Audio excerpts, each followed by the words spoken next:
Imagine possessing a brain significantly larger than a modern human, muscles dense enough to overpower a brown bear, and a body custom-built to survive the brutal European Ice Age, only for your entire species to collapse into a terrifying extinction the moment a skinny new neighbor moves into town. For over 300,000 years, Neanderthals reigned as the undisputed apex survivors of Europe, yet living alongside Homo sapiens turned their daily existence into an absolute biological nightmare. How did the strongest, most big-brained hominid on Earth end up losing everything to a tall, fragile ape that could barely handle the cold without shivering? The answer begins with the bizarre metabolic tax that every single Neanderthal had to pay just to stay alive for 24 hours. To understand why life was so hard for a Neanderthal, you first have to look at the massive physical engine driving their bodies. A typical Neanderthal male was a walking fortress of heavy bone and muscle, weighing close to 200 pounds without an ounce of excess fat. Picture an elite Olympic weightlifter, but with a chest like a barrel and a brain case noticeably larger than yours, constantly burning fuel to generate internal heat in sub-zero winds.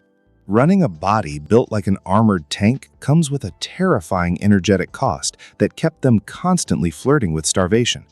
While a modern human burns roughly 2,000 calories a day, an adult Neanderthal required up to 5,000 calories every single day just to keep their heart beating and their muscles warm. That is the daily caloric equivalent of eating 10 large meals every single day, in the middle of a frozen tundra where edible plants do not grow for 8 months of the year.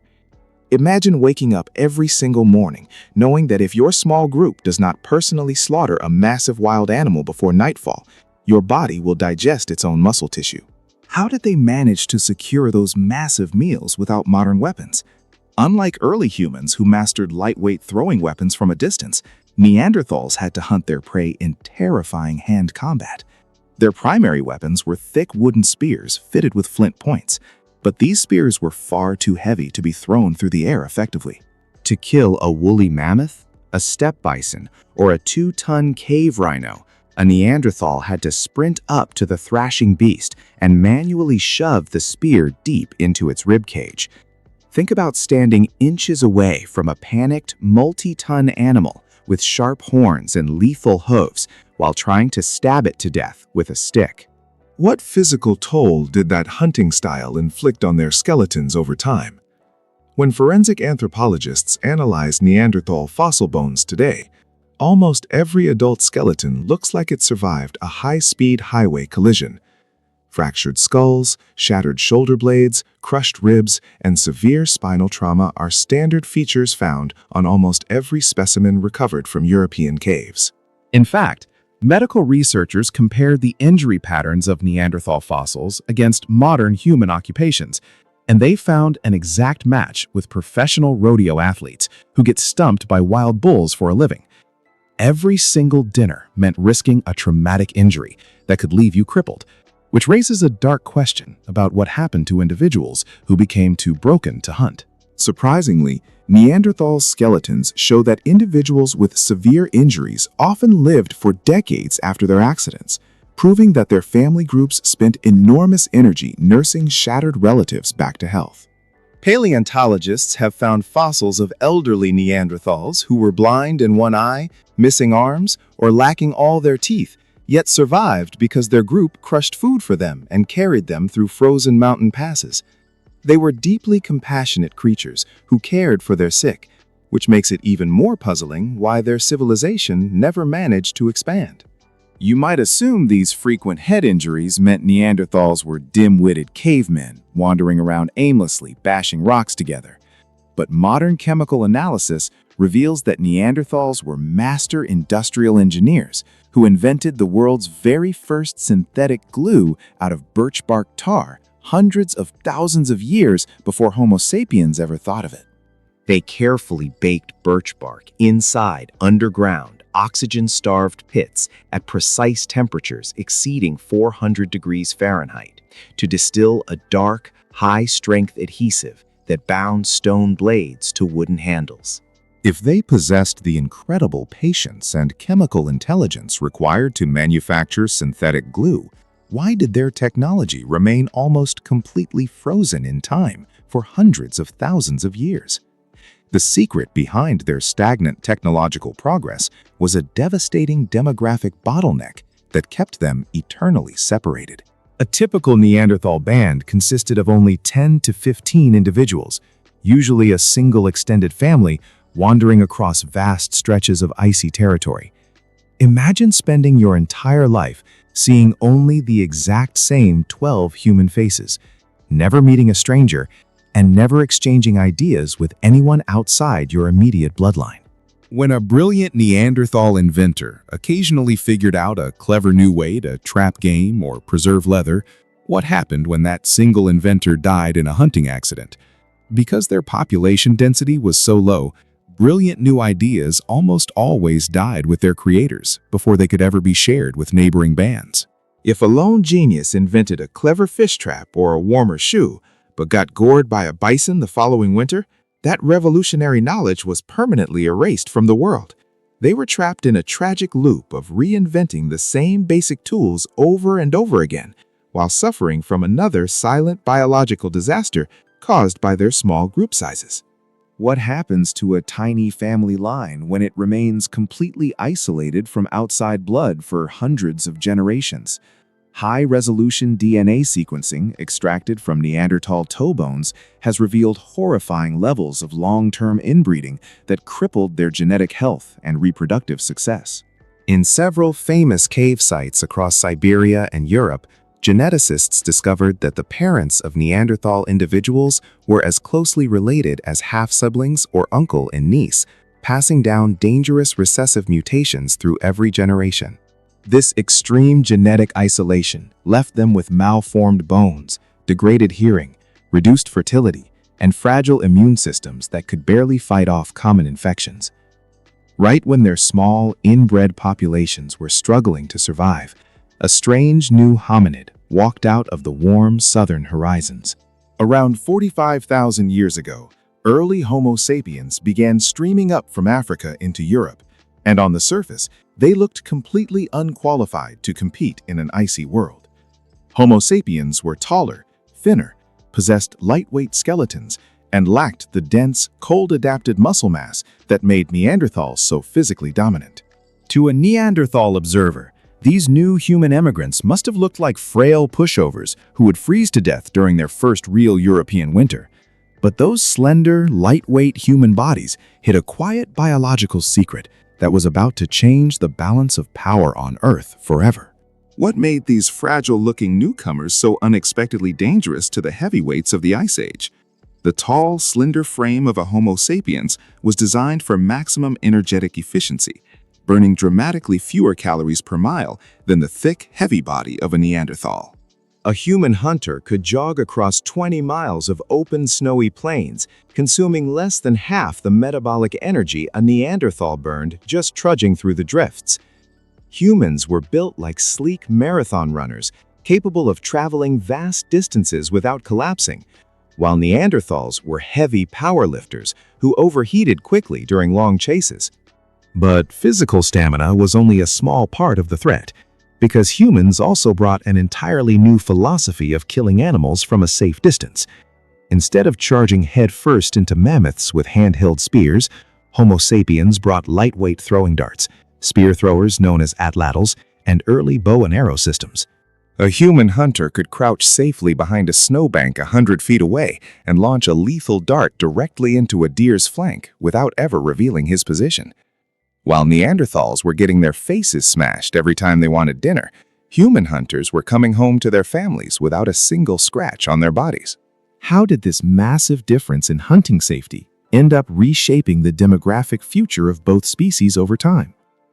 Popular history books love to frame this prehistoric encounter as an epic war, picturing Homo sapiens as ruthless conquerors who systematically slaughtered Neanderthal tribes in bloody battles. But extensive archaeological excavations across Europe tell a completely different story, showing almost no evidence of interspecies warfare, massacres, or violent combat weapons used against each other.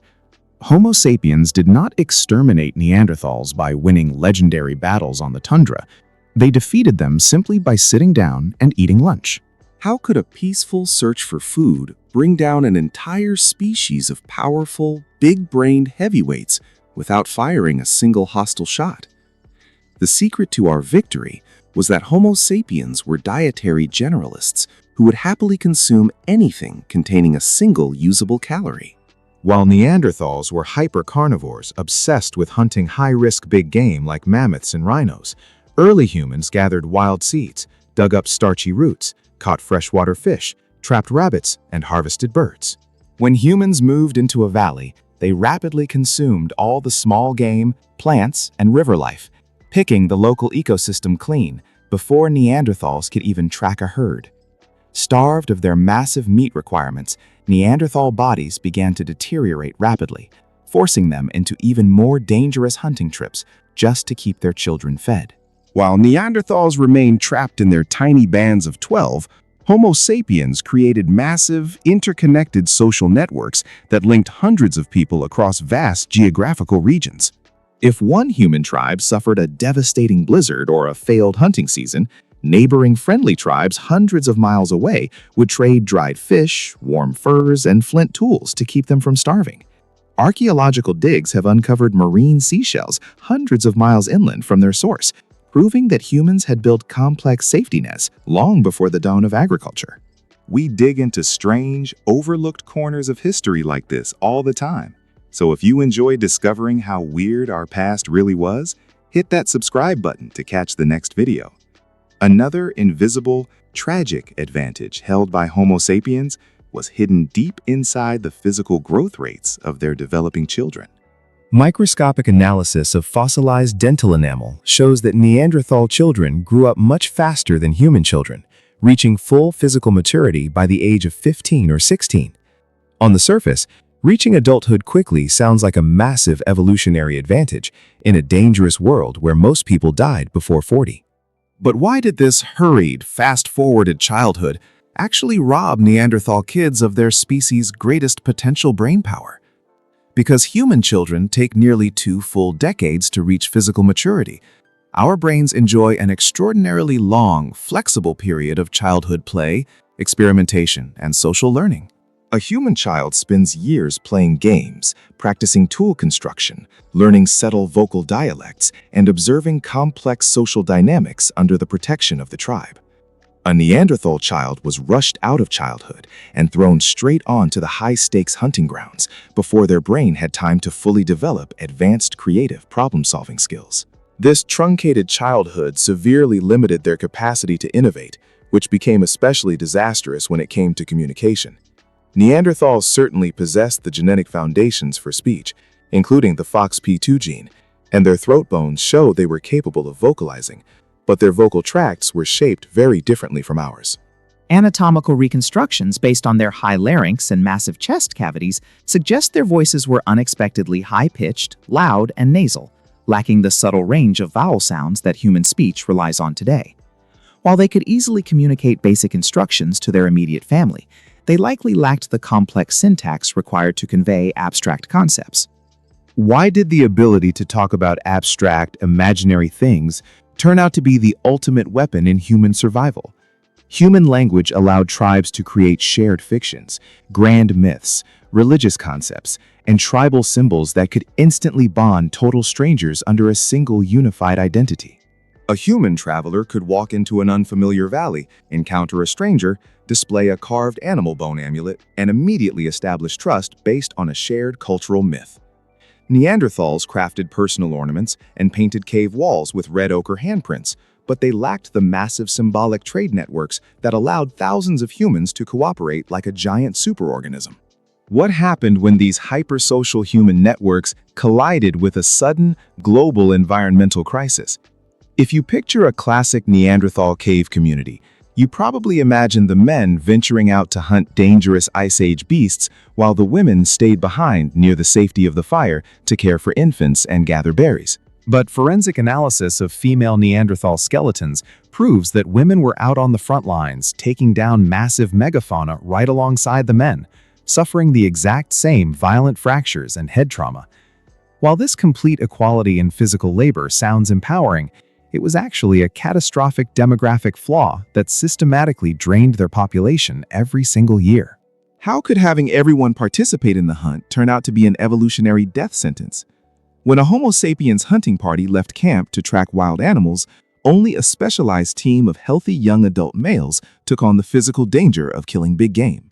The human women, children, and elderly stayed safely behind in camp, harvesting plant foods, setting traps for small mammals, making warm clothes, and caring for infants. This smart division of labor meant that even if an entire male hunting team was wiped out by a stampeding mammoth, the tribe's primary reproductive engine, the women and children, remained completely safe and well-fed back at home. But when a Neanderthal hunting party took a fatal blow, they lost fertile women and primary caregivers in the same tragic incident. To make matters even more desperate, the climate of Europe began short-circuiting violently during the exact era humans and Neanderthals were trying to coexist. Deep ice core samples retrieved from Greenland show that Europe was hit by rapid climate oscillations called Dansgaard-Oeschger events, where regional temperatures flipped back and forth unpredictably in a matter of decades. Lush pine forests would vanish and transform into freezing, treeless wind tunnels within the lifespan of a single generation, completely scattering local animal herds. Neanderthals had spent hundreds of thousands of years perfecting stealth ambush hunting in thick forests, where they could hide behind trees to jump big game. What happened when those thick forests vanished overnight? On wide-open grassland tundra, a short, heavy Neanderthal with stocky legs stood no chance of sneaking up close to fast-moving deer or wild horses. Their heavy bodies burned enormous amounts of precious energy trying to sprint across miles of open terrain after prey that could easily outrun them. Humans, with their tall frames and distance-throwing weapons, thrived on these open plains, picking off animals from hundreds of feet away, while Neanderthals starved in plain sight. But even when trying to shield themselves from freezing prairie winds, humans held another humble technological secret that kept them warm while Neanderthals slowly froze. Archaeologists digging through ancient Homo sapiens campsites constantly uncovered delicate, masterfully crafted bone sewing needles equipped with tiny, precision-drilled eyes for thread. Humans used these needles to cut, shape, and stitch multi-layered fur garments tailored specifically to fit the human body, complete with fitted boots, thermal gloves, and hooded parkas that trapped body heat against the skin. Neanderthals, despite their large brains, never invented the eyed sewing needle. Instead, they simply scraped hides clean and draped them loosely over their shoulders, like heavy fur shawls. Why was a draped shawl so dramatically inferior to a stitched parka during a sub-zero Arctic blizzard? A draped fur hide leaves huge open gaps around the neck, arms, and legs, allowing freezing wind to sweep inside and siphon away vital body warmth every time the wearer moves. To fight off this constant heat drain, a Neanderthal's metabolic engine had to run at overdrive, burning hundreds of extra calories every single night just to keep from dying of hypothermia inside their own caves. Human families slept soundly in tailored windproof sleeping suits that conserved every drop of body heat, while Neanderthals burned through their dwindling food reserves just trying to keep their blood flowing through the night. How did this exhausting physical drain impact their ability to raise healthy babies? Growing a massive, energy-hungry Neanderthal brain inside a mother's womb required an extraordinary amount of essential fatty acids and consistent calories that were nearly impossible to secure during harsh winters.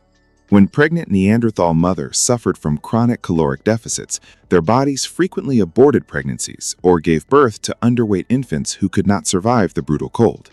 Human mothers, backed by a steady supply of gathered nuts, roots, fish, and tailored warm clothing, maintained much higher fertility rates and successfully raised far more infants to maturity. But as Neanderthal populations continued to shrink across Europe, a strange new genetic dynamic began to take place when the two species crossed paths. We naturally tend to picture Neanderthals as an alien species that fought us, lost the race, and vanished forever into the foggy shadows of prehistory. But modern genetic science revealed a breathtaking plot twist. Almost every single person alive today outside of sub-Saharan Africa carries between 1 and 2% Neanderthal DNA in their genetic code. Our ancient human ancestors did not just compete with Neanderthals. They found them attractive, fell in love, raised children together, and welcomed hybrid families into their tribes. But why did these hybrid children carry a hidden biological curse that ended up speeding up the total extinction of pure Neanderthals? When two species that have been separated for hundreds of thousands of years interbreed, their genetic compatibility begins to break down under a well-known biological rule called Haldane's law. Interbreeding was not preserving the Neanderthal species. It was acting as a continuous biological sink that absorbed their dwindling numbers into the massive human gene pool until their pure lineage dissolved completely. As Homo sapiens migrated out of Africa, they brought along a microscopic Trojan horse full of dangerous tropical diseases that Neanderthal immune systems had never encountered in their icy world. Tropical parasites, stomach bacteria, herpes viruses, and respiratory infections traveled inside human carriers who had developed genetic resistance over thousands of years, but proved utterly lethal when passed to Neanderthals. Having spent millennia living in tiny family groups, Neanderthals had zero antibodies to fight off crowded living pathogens brought in by dense human tribes. These were not ritualistic war trophies, but agonizing acts of survival, where starving family members were forced to consume their own dead to keep the remaining children alive through catastrophic winters. While Neanderthals were driven to cannibalism by sheer starvation, human tribes continued to thrive by relying on their vast trade networks and diverse diets. Mathematical simulations of Pleistocene demographics reveal that Neanderthals did not need to suffer a sudden apocalyptic catastrophe to disappear from the face of the earth forever. If a Neanderthal population experienced just a tiny 2% drop in annual female adult survival rates, the entire species was mathematically guaranteed to go completely extinct within 2,000 years. A slightly higher infant mortality rate, a few more fatal hunting accidents, and a slight decrease in fertility were all it took to slowly erode their total numbers year after year. They were not wiped out in a single dramatic showdown. They slowly bled away like a dying fire losing its last embers in the snow. Around 28,000 years ago, the very last known group of pure Neanderthals made their tragic final stand inside Gorham's cave on the limestone cliffs of Gibraltar, staring out over the ocean toward the African coast. Deep inside the secluded seaside cavern, archaeologists discovered the cold remnants of their final hearth fire, butchered ibex bones, and a strange geometric grid pattern carved deeply into the stone floor. A solitary, mysterious mark left behind by someone who knew their kind was disappearing from the world. Outside the cave mouth, human campfires twinkled across every valley in Europe, signaling the triumphant dawn of a new human epoch. It is easy to look back at the heartbreaking end of the Neanderthals as definitive proof that they were an evolutionary failure, inferior in every way to the brilliant Homo sapiens who replaced them. But the ultimate twist of human history is that Neanderthals were not evolutionary failures at all. They successfully ruled the harsh European wilderness for over 300,000 years, which is more than twice as long as modern humans have managed to survive so far. They were not flawed creatures. They were simply hyper-specialized for a cold, predictable world that suddenly turned chaotic, unstable, and crowded. Today, their physical forms no longer walk the earth, but their ancient legacy is built directly into your own DNA, shaping your immune system, your skin's reaction to sunlight, your sleep cycles, and even how your blood clots. They survived the endless frozen nights, fought prehistoric monsters with wooden sticks, and cared for their wounded with incredible tenderness in a world that showed them no mercy. They were our lost, heavy-set cousins, living a life of unimaginable physical hardship, profound isolation, and tragic beauty in a landscape that ultimately belonged to the future. When you look at how fragile and hyper-connected our own modern civilization is today, do you think Homo sapiens will manage to survive for 300,000 years like the Neanderthals did? Or will our own success eventually trigger our downfall?